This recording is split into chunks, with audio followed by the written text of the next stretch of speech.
Hi, and welcome to the show. Subscribe at kevinmd.com/podcast. Today, we welcome back Janet Jokela, infectious disease physician and former treasurer of the American College of Physicians.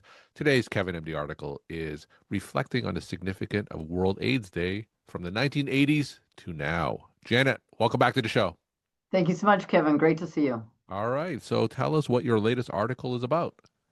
Well, when the whole thing was unfolding around World AIDS Day, which was December 1st, it just got me thinking, well, what is the significance of World AIDS Day? And it made me think about my own experiences since I was a medical student through now, and just how significant it had been for my patients and for me.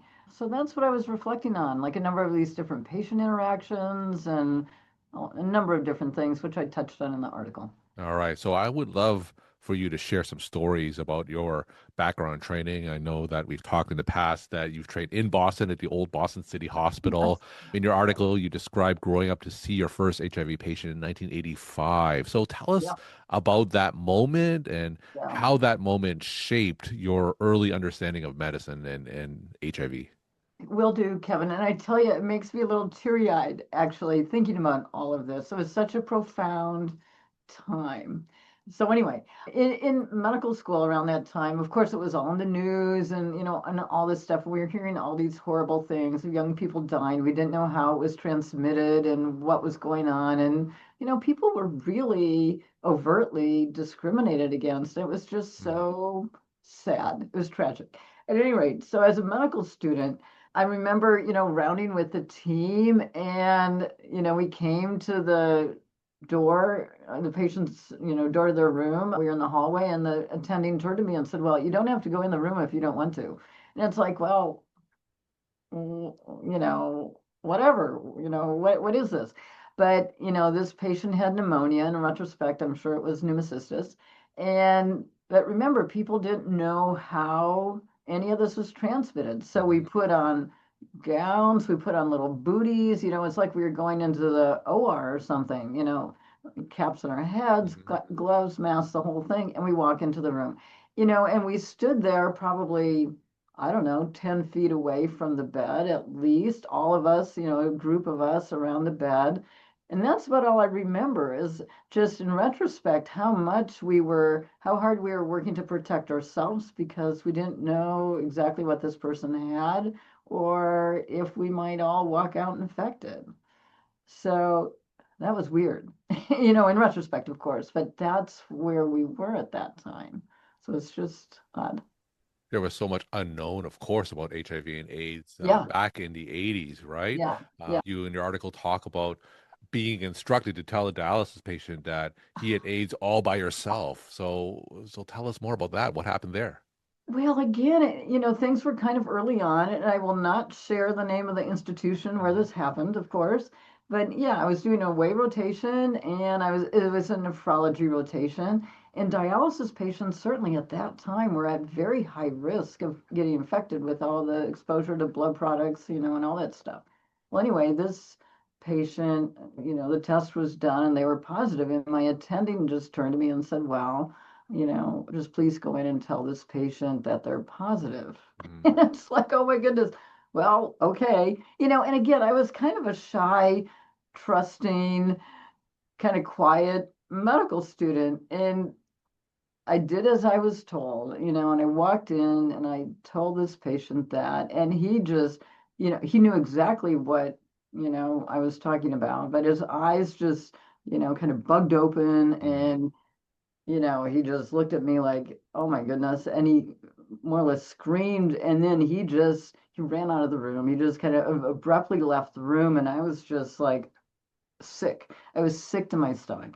And, it's hard to think about. I mean, even today, I mean, like, what were we doing at that time? And in retrospect, I wish I had spoken up, said, no, I really, I prefer to have someone with me or Mm. something, but anyway, that didn't happen. And that's what happened with this poor patient. It was horrible. And how did that traumatic memory, how does that influence how you teach medical students today?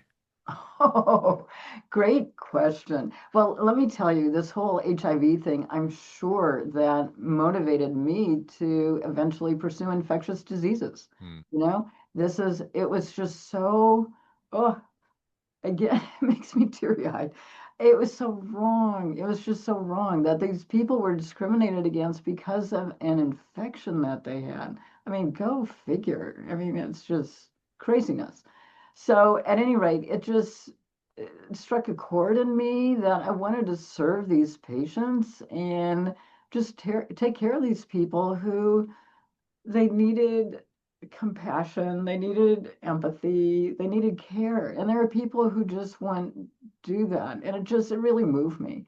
So, at any rate, with medical students today, I'm sure it's informed how I interact with students.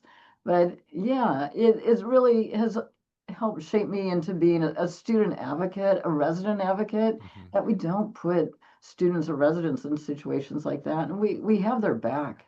We have their back. They're vulnerable. These learners are vulnerable, and it's important for us to protect them. We need to protect them. So those are just some of my thoughts. Today, we have so many effective medicines against Oh, HIV yeah. and AIDS. And it just, when I was reading your story and you were talking about some patients that really declined rapidly before there was any treatments. And I wasn't, of course, there at the time, but it was just such a devastating disease before we had these treatments, right? Yeah, absolutely.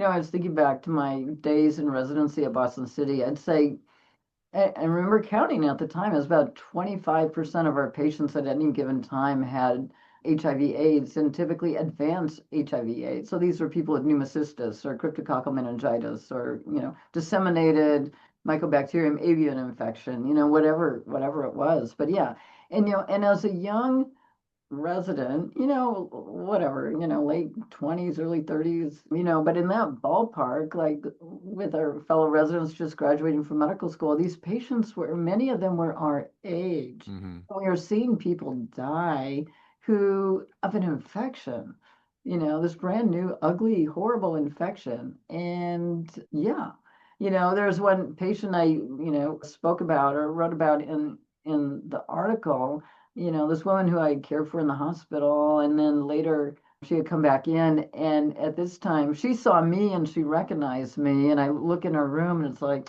oh gosh, I don't really recognize her. Hmm. I saw her name, and then and we conversed a little bit, but I just could not bring myself to really be able to remember her except through her eyes. It was her eyes. It's like, okay, there's Julie.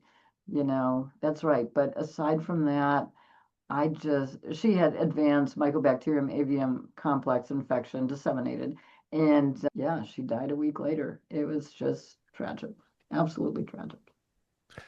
In your article, you talk about Dr. Fauci, Tony Fauci, and Dr. Koop, and some of Yeah, the things at the time that yeah. may have been considered controversial. What are some of the things that they did to fight against HIV? What are some of the things that were deemed controversial at the time?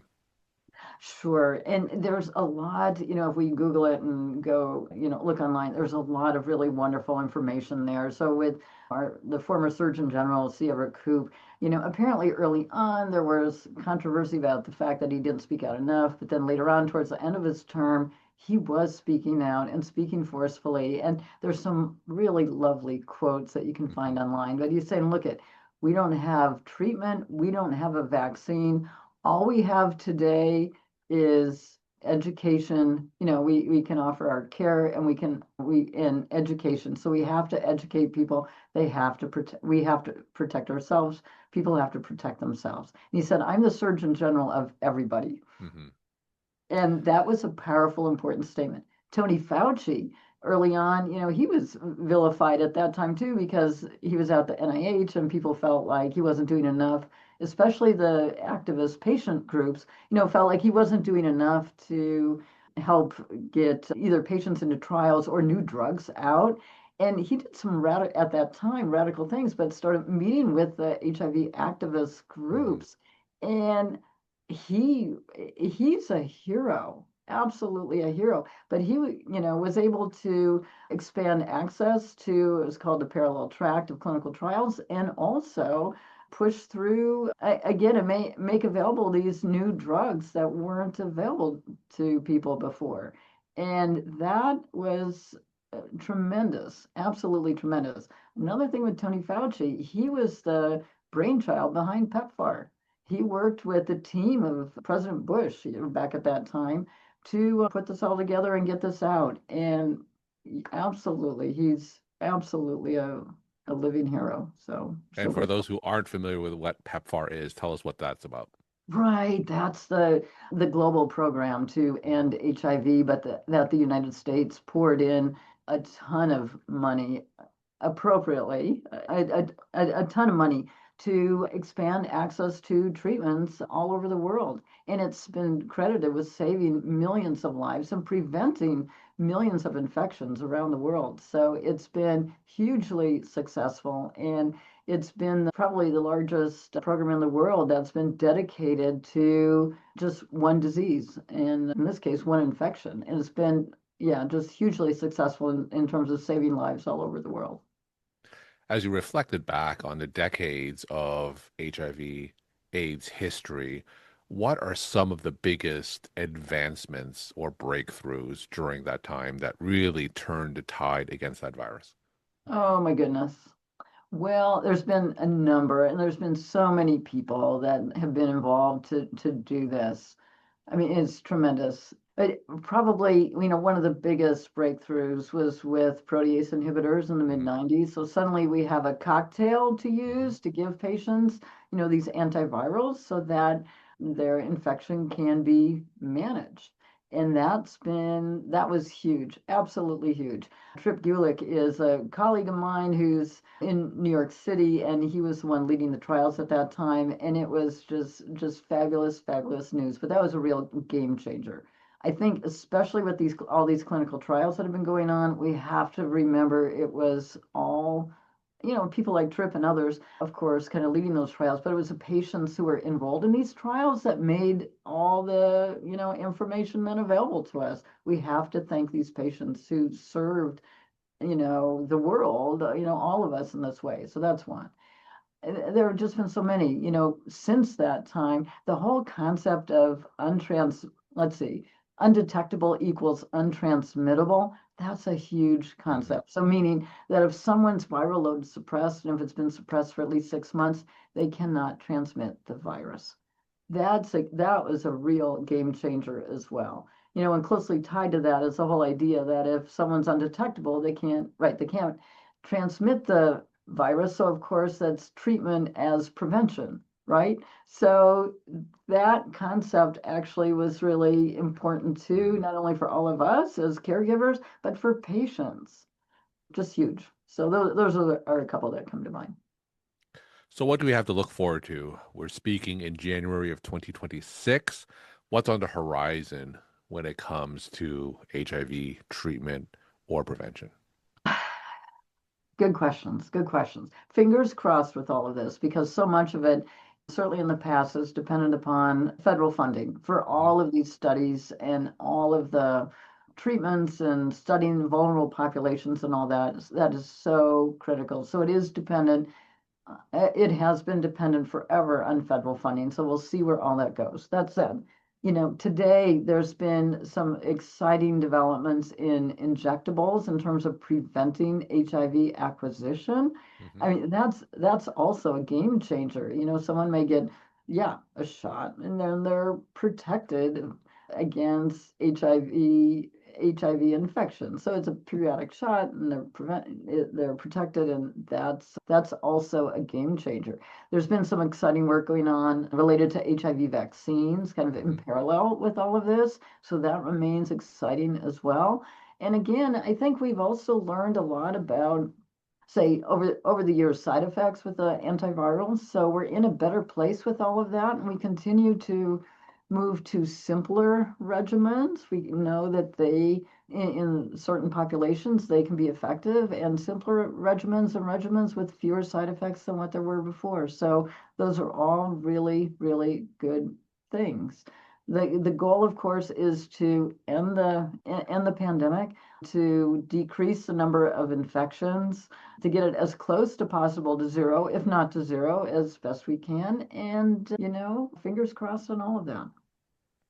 We're talking to Janet Jokela, former treasurer of the American College of Physicians and infectious disease physician. Today's Kevin MD article is reflecting on the significance of World AIDS Day from the 1980s to now. Janet, as always, will end with some take-home messages that you want to leave with the Kevin MD audience. Yeah, I think especially thinking about our students and residents who are thinking about what they want to do. First, follow your passion. For me, I was compelled to work on behalf of these patients and this patient population, and that sustained me throughout my career and in all these different capacities and all these directions. We uphold our oath. Our oath is to take care of our patients no matter what, and I think to do so humbly, to meet them where they are, and to do the best we can to take care of them to the best of our ability. So there you go. Janet, as always, thank you so much for sharing your stories, time, and insight. And thanks again for coming back on the show. Thank you so much, Kevin. Appreciate it.